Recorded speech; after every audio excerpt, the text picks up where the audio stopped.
Bom dia, graça e a paz do nosso Senhor Jesus Cristo seja com todos nós. Que bom estarmos aqui essa manhã, coisa boa. Abra sua Bíblia comigo para a gente dar continuidade às nossas exposições no livro de Tito. E a gente vai estar hoje expondo Tito capítulo 2, dos versos 11 a 15. Lembrando que na última vez que eu preguei dos versos 9 até o 10, e falamos sobre como viver de maneira cristã no trabalho, né? E hoje nós vamos continuar fazendo a exposição da carta de Paulo a Tito.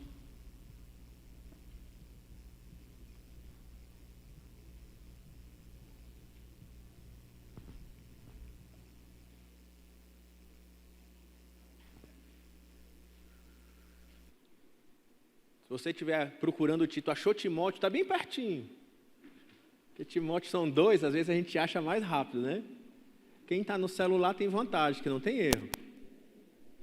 Enquanto você vai procurando, lembrando que hoje a gente vai estar todo mundo junto, na torcida, pelo Vasco, né? Yes, vamos lá! Não, vamos estar torcendo. E a gente vai estar reunido. Tito capítulo 2, versos 11 e 15. A 15.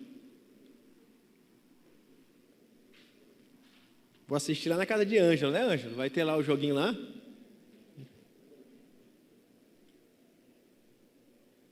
Diz assim: portanto, a graça de Deus se manifestou salvadora a todos os homens, educando-nos para que, regeneradas a impiedade e as paixões mundanas, vivamos no presente século sensata, justa e piedosamente, aguardando a bendita esperança e a manifestação da glória do nosso grande Deus e Salvador, Cristo Jesus, o qual a si mesmo se deu por nós, a fim de remirmos de toda iniquidade e purificar para si mesmo um povo exclusivamente seu, zeloso de boas obras. Diz essas coisas, exorta e repreende, também com toda a autoridade.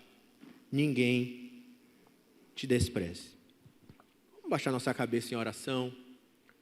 Senhor, nós estamos reunidos como igreja nessa manhã para entoar ao Senhor louvores de todo o nosso coração, para meditarmos na Tua Palavra, para gastarmos tempo como igreja, em comunhão, nos encontrando em amor, também como um testemunho público da nossa fé. Nós nos reunimos aqui todo domingo para celebrar o dia do Senhor, para ter o dia de adoração como igreja, reunida, em marcha, em todas as nações, em todos os povos, em todos os lugares, marchando para se reunir e louvar o Teu nome, te engrandecer e te exaltar, porque o Senhor é o Rei dos reis, o Senhor dos senhores, o único digno de honra, de glória e de louvor, o Senhor que é onde está a nossa fé, as nossas certezas, a nossa esperança, a nossa alegria é no Senhor. E por isso nós nos reunimos aqui nesses dias, nesse dia, Senhor, te pedindo que o Senhor fale conosco.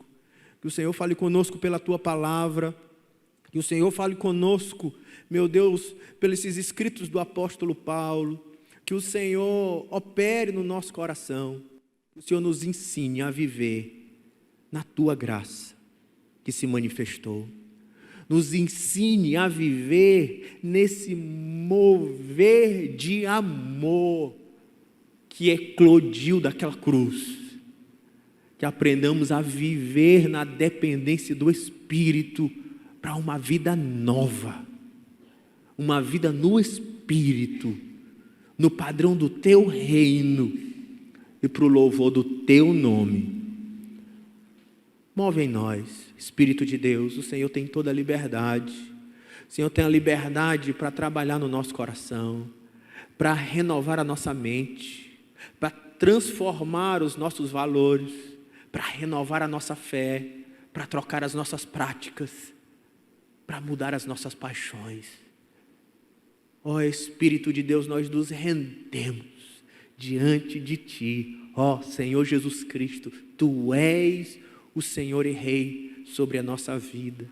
E é a Ti que adoramos, é reunidos aqui aos Teus pés que estamos para entregar a nossa vida, o nosso coração, para o Teu louvor e para a Tua glória. Fala conosco pela Tua palavra. Estamos sedentos por ouvir a Tua voz. Não permita que eu seja empecilho, atrapalho ou infiel àquilo que o Senhor nos entregou, mas que eu me coloco diante do Senhor apenas como instrumento, como porta-voz, para ler, explicar, tentar aplicar a nossa vida, nosso cotidiano. Por isso me ajuda. Fala comigo, fala com os irmãos, em nome de Jesus. Amém. O Evangelho, ele muda a vida das pessoas? O que é que você acha, irmão? A gente fica pensando, sabe? Só entre nós. Depois é dita, né? No vídeo. Era mais fácil quando a gente pregava e não tinha ninguém filmando. A gente podia ter menos medo de falar, né? É que tem tanto crente safado por aí nas igrejas, né, irmão? Tem não, né? Graças a Deus aqui a nossa não tem. Glória a Deus. Só gente bonita. Mas às vezes tem gente crente, é passador de cheque sem fundo, mentiroso. Aí alguém já pode chegar para você e perguntar assim: ah não, sabe o que é isso? É porque Jesus, ele livra do inferno. Jesus morreu na cruz, foi para nos salvar, mas para transformar, não. O que você acha? Jesus só livra do inferno? E aí já está bom demais? Ou ele transforma a vida das pessoas também? E é sobre isso que esse texto nos ensina hoje. Quais são os benefícios da graça de Deus? E nós vamos falar então sobre a manifestação da graça de Deus. É o tema desse texto de hoje. Um texto onde Paulo, quando escreve para Tito, que foi enviado para resolver o problema de desordem que estava acontecendo na cidade de Creta. Essas informações estão no capítulo 1, no versículo 5. A igreja vivia uma desordem, tanto a doutrina ela estava corrompida, quanto a prática dos irmãos estava depravada. Há uma relação direta entre doutrina certa e vida correta. Assim, Paulo está enviando Tito para naquela igreja de Creta resolver essas questões, para ensiná-los a viver na doutrina certa com uma vida correta.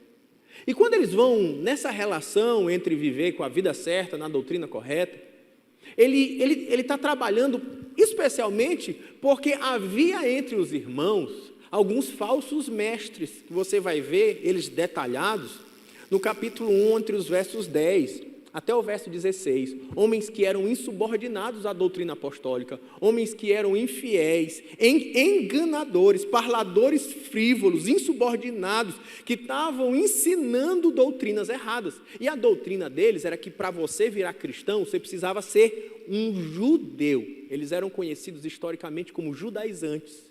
Você precisava, para ser cristão, se circuncidar, guardar o sábado, guardar as cerimônias da lei. E Paulo, ele vinha dizendo: não, agora a nossa salvação é por meio da fé em Cristo. Essa é a doutrina apostólica, essa é a nossa salvação, não pelas obras, para que ninguém se glorie. Ele vai dizer isso em Efésios capítulo 2, mas é pela fé no Cristo ressuscitado, é as obras dele, naquela cruz, que nos salvaram.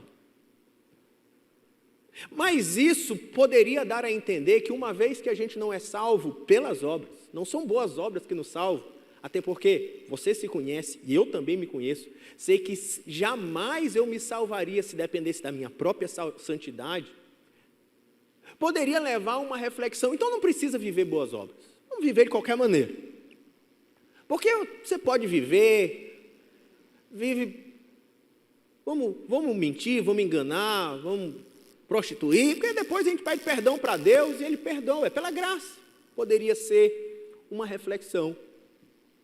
Mas aí que Paulo trabalha na carta de Tito, que é uma relação direta entre a graça que salva e a graça que transforma.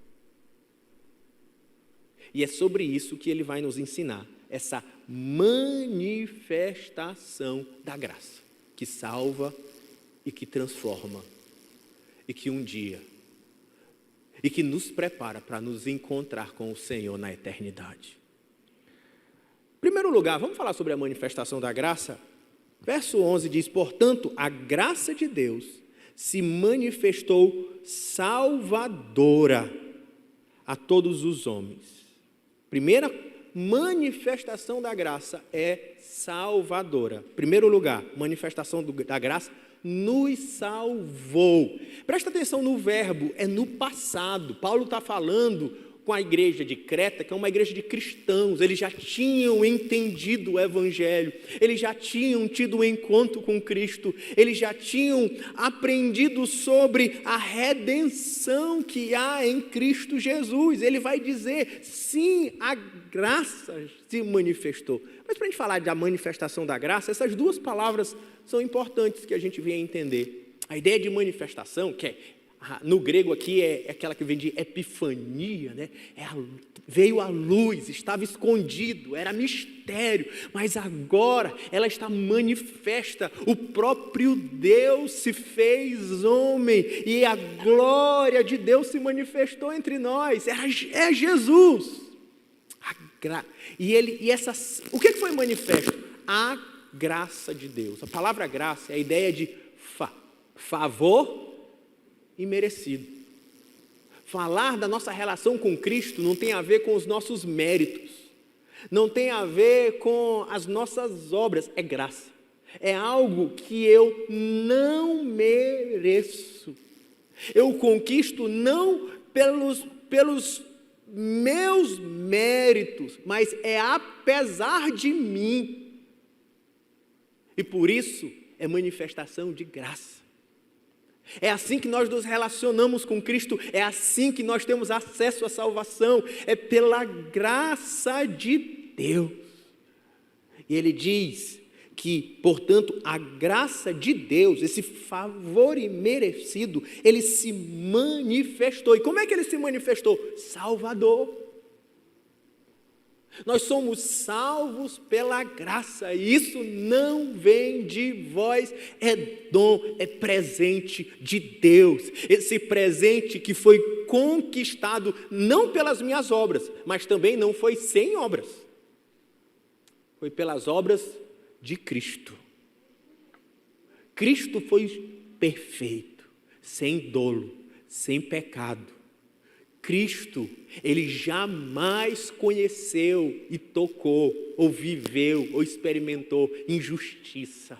Ele continha a vida eterna. Mas ele morreu naquela cruz, pagando com seu sangue o preço pela nossa salvação. Ele fez uma troca divina, o justo que morreu pelo injusto. Ele sacrificou a sua vida para experimentar a morte que não era dele, mas a morte que é minha e a morte que é sua. Para, como vai dizer o João em capítulo 1, versículo 12, para todo aquele que nele crê venha se tornar filho de Deus. Ela é salvadora porque nós precisamos de salvação. O texto de Efésios, a qual eu me faço referência, Efésios capítulo 2, a partir do verso 1, ele vai dizer assim: ele nos deu vida, estando nós mortos estando vós mortos nos vossos delitos e pecados. Nós estávamos mortos nos nossos delitos e pecados, nos quais andastes outrora, segundo o curso deste mundo, segundo os príncipes da potestade do ar, no espírito que agora atua no filho da desobediência, entre os quais também todos nós andamos outrora. Ele diz, todos nós fomos mortos, todos. Paulo se coloca como um desses que um dia estava morto pelos pecados, morto pelos delitos, distante, separado de Deus. Ele continua, segundo as inclinações da nossa carne, fazendo a vontade da carne e dos pensamentos, e éramos por natureza filhos da ira, como também os demais. Ele diz, todos nós éramos filhos da ira, todos pecadores, mortos, ainda que vivos, no dia que se chama hoje, mas mortos, sem a vida de Deus. No próprio livro de Tito, ele vai dizer, num texto que ainda estudaremos, no capítulo 3, no verso 3 em diante, ele vai dizer, pois nós também outroras, Paulo se coloca também, éramos nécios, desobedientes, desgarrados, escravos de toda sorte de paixão e prazeres, vivendo em malícia e inveja, odiosos, odiando-nos uns aos outros, Paulo diz. Por isso, precisamos de salvação, porque o pecado tem destruído a nossa vida e destruído a humanidade. Mas pela obra de Cristo, pela manifestação da graça de Deus, nós podemos ser resgatados do pecado, resgatados da morte e receber vida de Deus. Texto clássico, João 3,16. Porque Deus amou o mundo de tal maneira que deu o seu Filho unigênito, para todo aquele que nele crê, não morra, mas tenha vida eterna, vida abundante da parte de Deus. E ele termina no verso 1 de Tito, capítulo 3, verso 11, ele se manifestou salvadora a todos os homens. Quem são todos os homens? Significa que todo mundo no mundo vai ser salvo, quem crê e quem não crê. Será que é isso que ele está querendo dizer a todos os homens? Toda leitura ela precisa ser contextual. E a gente estava vendo que o contexto é de que Paulo estava ensinando que, mesmo sendo salvo pela graça, eles precisavam viver as boas obras. Todo o capítulo 2, do verso 1 até o verso 10, vai dizer que os homens precisam viver de maneira temperante, respeitável, sensata, em amor, inconstante, as mulheres sérias no proceder, não caluniosas, não dadas a muito vinho, mestras do bem, instruindo as mais jovens a serem boas esposas, sensatas, boas donas de casa, aos jovens. Aí ele vai trabalhando os idosos, as idosas, as jovens, os jovens. Ele está dizendo, não há distinção. A graça de Deus se manifestou a todos, os jovens às crianças, os homens às mulheres, os judeus ou os gentios, não interessa a raça, a cor, a cultura, a idade, a graça de Deus está disponível a todos nós, a mim e a você. Às vezes nós achamos que aquele jovem, ele nunca vai ser acessado pela palavra de Deus, a graça nunca vai alcançá-lo porque ele é tão duro no coração, ele é tão incrédulo. Ou aquele homem, ele parece ser tão arrogante, tão dono de si, tão autossuficiente. E aí você diz assim, não há salvação, mas olha, a graça de Deus, ela é capaz de alcançar a todos e a qualquer um, porque ela é poderosa para salvar o homem. E ele sabia, e eu e você precisamos saber, que quando entregamos o nosso coração para Jesus, eu posso descansar na salvação do Senhor.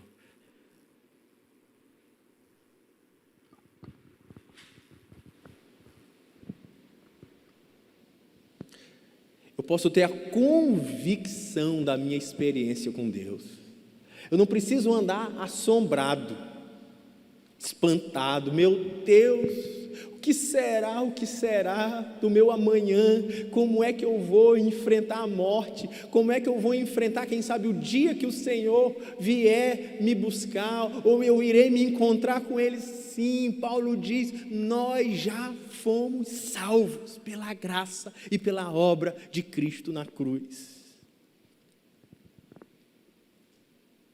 Fomos salvos. É interessante que tem uma frase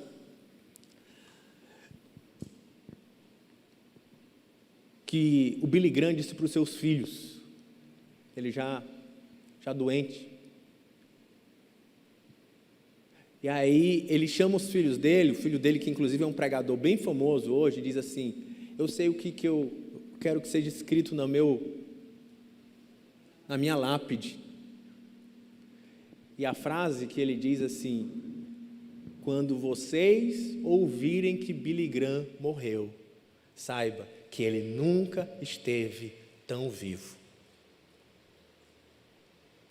Porque ele sabia que a graça de Deus já se manifestou. E ele estava salvo. Mas em segundo lugar, se em primeiro lugar a graça, quando se manifesta, é para nos salvar dos nossos pecados, em segundo lugar, ela se manifestou transformadora. Em primeiro lugar, no passado, salvador para aqueles crentes, para você que entregou sua vida para Jesus. Mas em segundo lugar, a obra da graça continua. E ele vai dizer que essa obra, ela transforma as nossas vidas. Ela vai dizer, verso 12, educando-nos, para que regeneradas a impiedade e as paixões mundanas, vivamos no presente século, de maneira sensata, justa e piedosa, aguardando a bendita esperança e a manifestação da glória do nosso Deus, do grande Deus e Salvador, Cristo Jesus. E ele começa dizendo, a graça, ela se manifesta para nos salvar, mas ela também se manifesta para nos educar. E a palavra educar aqui, é interessante que no grego é a palavra que está ligada à pedagogia, a um pedagogo, ensinando, instruindo, orientando, disciplinando, promovendo transformação na vida daquele que ele ensina. E ele está dizendo então que a graça, ela começa uma obra de transformação, de educação na vida dos crentes. E agora já não é mais no passado, o verbo agora passa para o gerúndio. O verbo é algo que está acontecendo. Nós fomos salvos, mas estamos num processo que teologicamente a gente chama de santificação.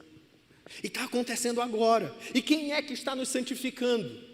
A gente foi salvo pelas obras, mas agora, pela graça, mas agora eu continuo a minha vida com Deus pelas minhas forças, pelo meu braço, pelo meu empenho. Não, é a própria graça de Deus que continua trabalhando no nosso coração, como um professor, como um mestre, transformando a nossa vida. É impossível ter um encontro com a graça de Cristo, ser salvo e continuar sendo a mesma pessoa, porque a mesma graça que salva é a mesma graça que transforma. Ela muda. E ela muda o quê? Ela vai dizer, ela nos educa o quê? 3 verbos, regeneradas, vivamos e aguardamos. Primeira parte da educação, ela nos educa de maneira a rejeitar, a ideia de renegar, eu renego, eu rejeito. Quando a graça, ela vai me ensinar a rejeitar o pecado. A impiedade é a primeira palavra. 2 coisas que ela fala de rejeitar: a impiedade e as paixões mundanas. A impiedade é o estilo de vida ímpio. Sabe aquela vida de quem não conhece a Deus, de quem não liga para Deus, quem não acredita em Deus, que acha que, comamos e bebamos porque em breve morreremos. Vamos viver, é a ideia do nosso tempo, do hedonismo. Para que eu vou me preocupar com o futuro? Se o momento é agora, somos materialistas, existencialistas, é o tudo e agora, para sempre, com intensidade, carpe diem. É a ideia desse tempo. Mas ele vai dizer que quando a gente tem um encontro com Cristo, a gente vai abandonando, a graça vai nos educando, ela vai nos educando a abandonar esse estilo de vida ímpio. Tanto que Romanos capítulo 6, gente, essa é uma discussão muito frequente. O pastor Afonso até citou esse texto, acho que no último sermão dele. Quando a gente vai falando sobre graça, muita gente fala assim, pastor, não prega sobre a graça, não diz que a gente vai ser salvo sem obras. Vocês ficam ensinando que a gente vai ser salvo pela fé somente, como ensinava os reformadores, e vocês vão fazer com que os irmãos vivam uma vida toda irregular. Mas o próprio Paulo tinha que explicar, como ele está explicando aqui, mas o de Romanos é interessante, capítulo 6, versículo 1, quando ele vem explicando a obra de Deus, a graça de Deus, chega no capítulo 6, ele faz uma pergunta retórica dizendo assim, o que diremos, pois? Permaneceremos no pecado para que seja a graça ainda mais abundante? De modo nenhum. Como vivemos ainda no pecado, nós, o que para ele morremos. Então a gente vai continuar no pecado, porque já que a gente é salvo pela graça, a graça seja ainda maior nas nossas vidas. Ele não. Vocês não estão entendendo, porque a graça, já diz Tito, a graça que nos salva é a graça que nos educa. Eu não posso, uma vez que eu fui livre do pecado, continuar vivendo no pecado. Uma vez que eu fui salvo do pecado no passado, agora, no processo de santificação, eu vou sendo livre da presença do pecado. Eu vou vencendo o pecado por meio da santificação. E ele vai dizer ainda que ele nos livra ele nos ensina a rejeitar a impiedade e as paixões mundanas. E eu acho interessante isso, porque agora ele trabalha nessa ideia da concupiscência, do desejo. Por que a gente peca? Porque quando a maneira que a Bíblia explica é a partir da queda de Adão e Eva, que o homem caiu, foi expulso do paraíso, e a partir daquilo que é o pecado original, a natureza do homem foi corrompida. E nessa queda do homem, agora, nós começamos a andar de maneira contrária a Deus. E nos tornamos, como diz a Bíblia, escravos do pecado. E quando a gente se torna escravo do pecado, a gente é escravo das paixões. É como se o homem, ele não consegue... O que a Bíblia diz é que o homem não consegue viver sem pecar. Não há um sequer, não há um justo sequer.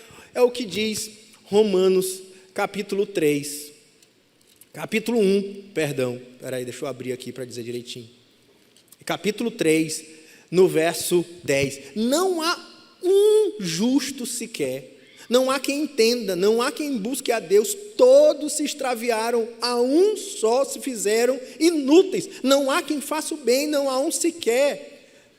Ele ainda vai dizer, no verso 19 do capítulo 3 de Romanos, o apóstolo Paulo, ora, sabemos que tudo que a lei diz, aos que vivem na lei, diz para que se cale todo homem, e que todo homem seja culpável diante de Deus. Ele diz, sabe que a função da lei de Deus é nos mostrar que caímos,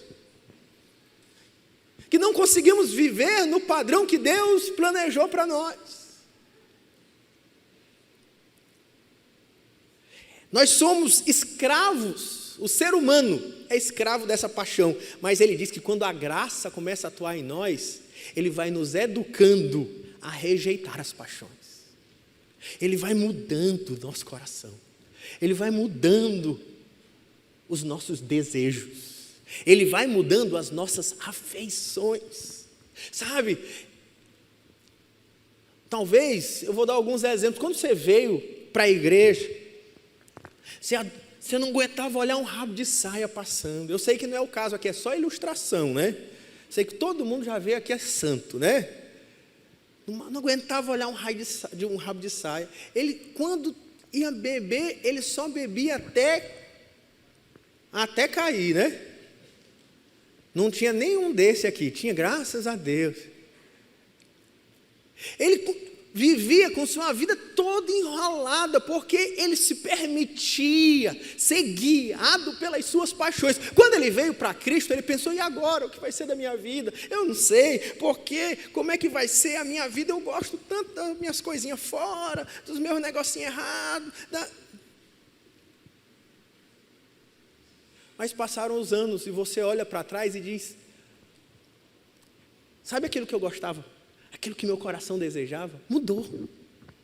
As minhas afeições mudaram. Hoje eu amo a presença de Deus. Eu amo estar com os irmãos. Eu amo. Não tem nada mais lindo que minha esposa. Sabe, as nossas afeições vão sendo transformadas. Por quê? Pela graça de Deus. E aquilo que antes você tanto valorizava, agora você valoriza muito menos. Porque Ele vai transformando, Ele vai te ensinando a mudar as tuas paixões mundanas, no caso, né? As paixões mundanas. Aquilo que são os prazeres pecaminosos, vai sendo transformado no coração. Não é uma obra que vão te obrigar a fazer.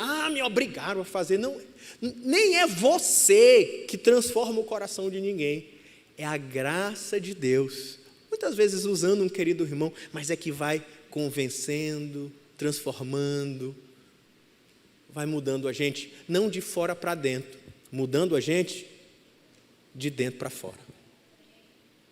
E quando você se percebe, você não é mais a mesma pessoa. Quantos aqui podem dizer assim, a minha mulher não é mais a mesma? O meu marido,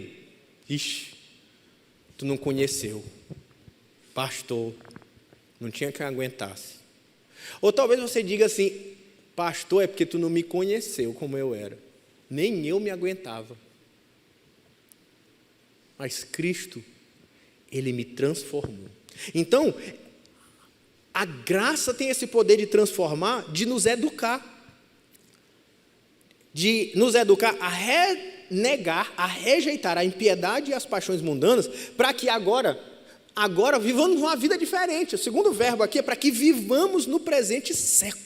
Agora, nesse mundo, não pelas paixões mundanas. Eu vivo nesse mundo não conforme o mundo vive, mas eu vivo neste século de maneira santa, justa e piedosa. Interessante que ele vai falar que essa vida transformada vai tocar em 3 áreas. O que é viver de uma maneira sensata? Sensato é alguém que é equilibrado. Sensato é alguém que tem domínio próprio. É alguém que não é escravo das suas paixões. Quando eu menos penso, eu já disse, eu já bati. Quando eu menos penso, eu já fiz, eu já bebi, eu já traí, eu já mexi. Alguém que não tem domínio próprio. Ele vai dizer, quando o Espírito de Deus, a graça de Deus começa a trabalhar no homem, ele vai aprendendo a se tornar um homem que tem domínio sobre as suas paixões. Ele é sensato, tem domínio próprio, tem controle sobre a sua vida. Então, ele começa a viver uma vida que ela é transformada, em primeiro lugar, para si mesmo, para o seu próprio bem. Mas em segundo lugar, ele diz justa. Eu tenho uma vida transformada na relação comigo mesmo, mas eu tenho uma vida transformada numa relação com o outro. Eu vivo de maneira justa, de maneira honrada, para o bem do próximo, numa relação correta com o outro. Justiça. Então, a minha relação comigo mesmo é transformada, a minha relação com o próximo é transformada, ao ponto que o grande mandamento é amar o próximo como a si mesmo. Eu aprendo, pela graça de Deus, me educando a viver uma vida de amor. Quem está fazendo isso? O próprio operar de Deus no coração daquele que se rende a Ele. Vai transformando as nossas afeições.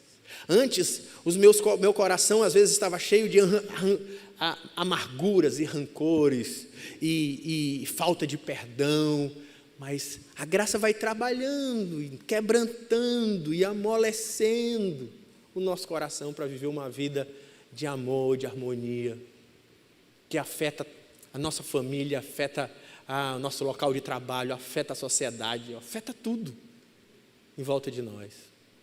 E ainda, ele diz, para que vivamos nesse presente século de forma piedosa. Piedosa é ter uma relação agora correta para com Deus. Sensata, uma relação correta comigo, justa, uma relação correta com o próximo, piedosa, uma relação correta com Deus. É um verdadeiro fervor, uma verdadeira devoção, um amor absoluto a Deus. Quem é educado pela graça nunca mais vive da mesma forma. A maneira que ele lida consigo, a maneira que ele lida com os outros, a maneira que ele lida com Deus é totalmente diferente. Você não é mais a mesma pessoa. Ao ponto que o Senhor Jesus vai dizer para um religioso, o nome dele é Nicodemos, o que acontece com quem vem a ele? Ele diz assim: quem não nascer de novo não pode ver o reino dos céus. Não é só uma mudança de religião, não é uma mudança de doutrina, é uma mudança que acontece poderosa no Espírito, que faz eu nascer de novo.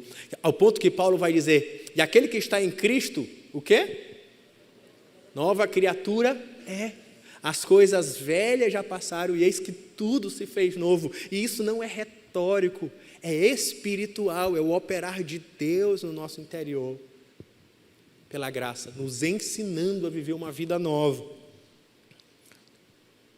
que é marcada por equilíbrio pessoal, vida de amor ao próximo e uma relação profunda com Deus. Ele vai dizer, aguardando a bendita esperança e a manifestação da glória do nosso grande Deus e Salvador Jesus Cristo. Ele vai dizer, essa vida que nos transforma, olhando para frente. A gente aguarda. A ideia de aguardar é a ideia de ser perseverante.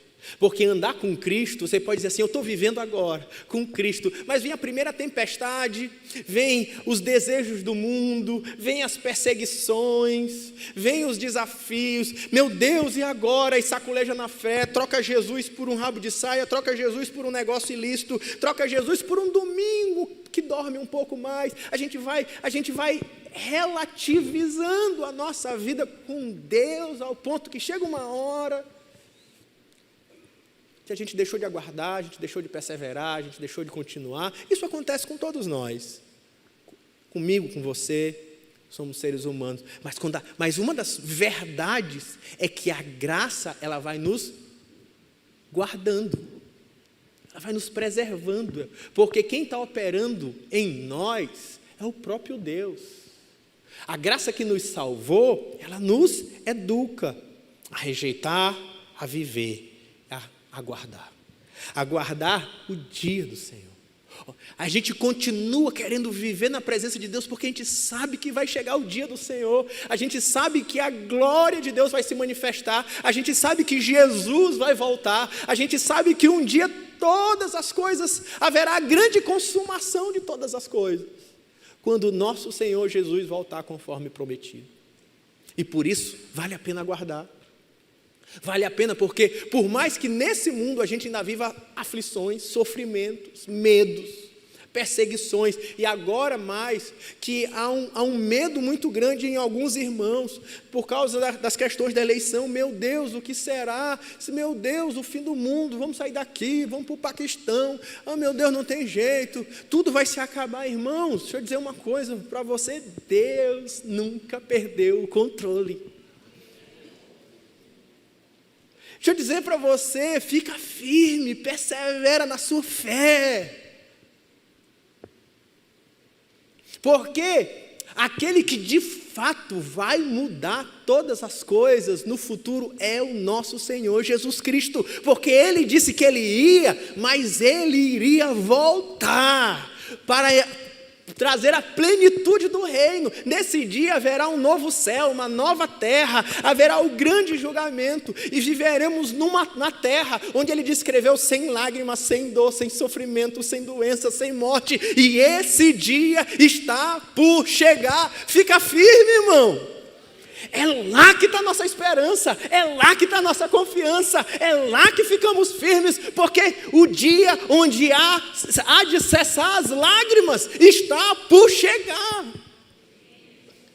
Essa é a nossa grande vitória, e ninguém pode roubar, ninguém pode roubar a grande vitória da chegada do nosso Senhor Jesus Cristo, prometida por Ele mesmo, quando Ele diz, em Mateus capítulo 24, você lembra desse texto? Vou ler com você. No final do capítulo, no sermão profético de Jesus, é Ele mesmo quem diz.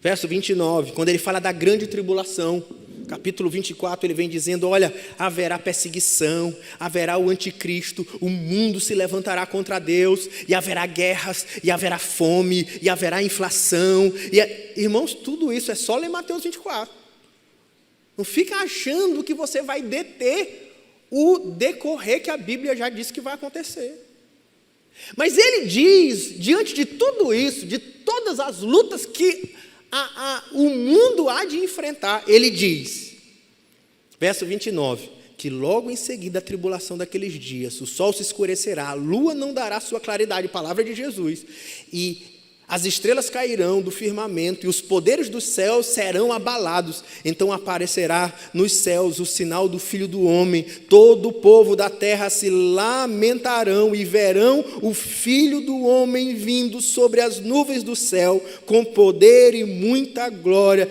e ele enviará os seus anjos com grande clamor de trombetas, o qual reunirão seus escolhidos dos quatro ventos, a uma e a outra extremidade dos céus. E é chegado o grande reino de Deus. Amém, irmãos? É esse dia que a gente aguarda. É nele que a gente jubila. É nele que a gente se alegra. Porque esse dia, onde o exército, o poder militar de Deus vai se manifestar. E ninguém pode deter. É nele a nossa confiança.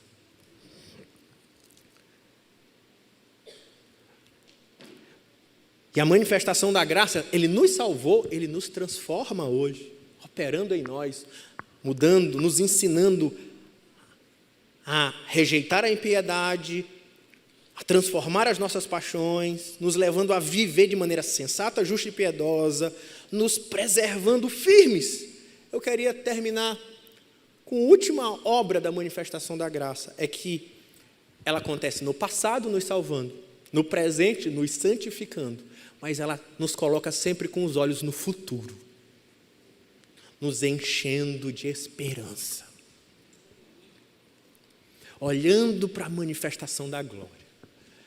Irmãos, o mundo pode estar em um caos aqui. Onde é que tem que estar nossos olhos? É isso que Paulo está dizendo. Olha para lá.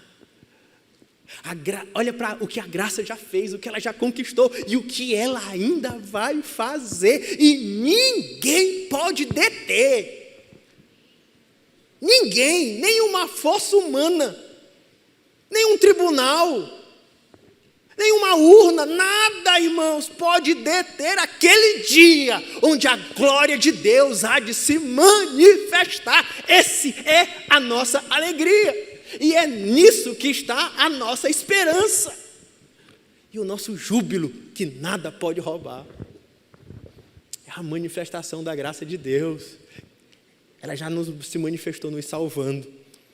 Ela já se manifestou nos santificando. Mas ela também está enchendo o nosso coração de esperança. Porque você sabe o que vai acontecer naquele dia, irmãos? Naquele dia, você vai olhar o próprio Deus, a glória dEle, a presença dEle, a imagem dEle, será vista sobre todos os olhos da terra, é o que o próprio Senhor Jesus diz. Mas mais do que isso, a salvação no passado, ela nos livrou do poder do pecado. A santificação vai nos livrando do poder do pecado, nos fazendo vencer e viver em santificação. Mas haverá um dia onde seremos totalmente livres de toda a presença do pecado. Não haverá mais o mal sobre a terra. Você sabia disso, irmão? Não haverá mais o mal, não haverá mais doença. E se alguém entre nós enfermos, talvez com algum tipo de problema, lutando contra uma enfermidade, ou quem sabe com alguma deficiência física, naquele dia você estará totalmente saudável, porque não haverá mais dor. Você consegue imaginar e viver num lugar onde não haverá mais lágrimas, não haverá mais tristeza, não haverá mais dor, não haverá mais injustiça, não haverá mais engano, não haverá mais opressão. E é nisso que o nosso coração se enche de esperança, é de olhar para frente, de olhar por aquilo que está por acontecer, olhar para o futuro, onde a glória de Deus se manifestará, a glória do nosso Deus e Salvador. Sim, Jesus, Ele é Deus e Ele é Salvador. E ele termina então o texto dizendo no verso 14, por que eu posso olhar para o futuro cheio de esperança? Porque o Senhor Jesus, Ele já nos salvou, Ele está nos salvando, e Ele nos salvará, tudo por causa daquela cruz. Verso 14, o qual a si mesmo se deu por nós, a fim de remir, de nos libertar. A palavra remir é nos libertar da opressão. Ele diz, Ele a si mesmo se deu naquela cruz para nos libertar de toda iniquidade, para nos libertar do poder, da presença do pecado em nós, para nos purificar para si mesmo, um povo zeloso de boas obras. Aí ele conclui dizendo, olha, ele começa falando sobre a manifestação da graça para nos salvar, e ele termina falando de um povo livre, puro, zeloso de boas obras. As duas coisas andam juntas, graça e boas obras. Esse é o argumento teológico de Paulo, para que eles vivessem uma vida santa, justa, correta diante de Deus, porque é quando a graça que nos salva nos transforma, nos purifica. A ideia de purificar e de tirar de nós aquela mistura desse mundo. Mas como? Nos libertando do pecado, para sermos o povo dele, que vive em boas obras. Verso 15. Diz essas coisas, exorta, repreende, também com toda a autoridade, ninguém te despreze. Essa é a mensagem da igreja. Essa é a mensagem do Evangelho. Essa é a mensagem de que Cristo, o Senhor Jesus, morreu naquela cruz. Ele nos salvou. Ele nos salva. Ele nos salvará. O Senhor Jesus nos salvou, nos santifica e há de nos glorificar. Porque como diz 1 Coríntios capítulo 15, que no dia da manifestação da glória do Senhor, num piscar dos olhos, nós seremos glorificados. Você lembra disso, irmão? Num piscar dos olhos, o nosso corpo mortal será revestido de incorruptibilidade, para viver uma vida totalmente nova e eterna no Senhor. Você está pronto para esse dia, irmão? Expectativa. Esse é o nosso lugar. É para lá que nós vamos. Eu queria concluir então dizendo, irmão, sim, o Evangelho ele não veio só para livrar a gente do pecado, não. Sim, o Evangelho ele não veio só para lidar com o problema da gente não ir para o inferno. Ele veio trabalhar com a gente numa libertação plena do pecado, sim, da sua condenação, que estava sobre nós. Mas também transformando a nossa vida no mundo que a gente vive hoje. mas há uma esperança. Sabe? Rossana olha para mim, ali, minha mulher, ela deve pensar assim, você não sabe, né? Mas eu sou mala também, irmão. Ela olha para mim e diz assim, vai ter um dia que ele não vai ser mais mala. Glória a Deus.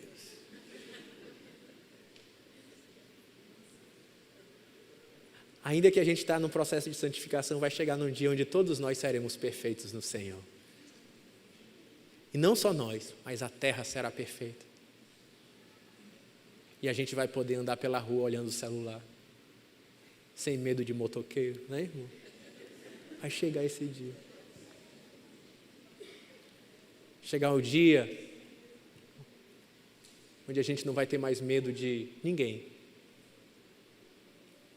Porque a terra será justa, santa e perfeita. Porque será a grande consumação da obra da cruz. Nós vamos celebrar isso na ceia do Senhor.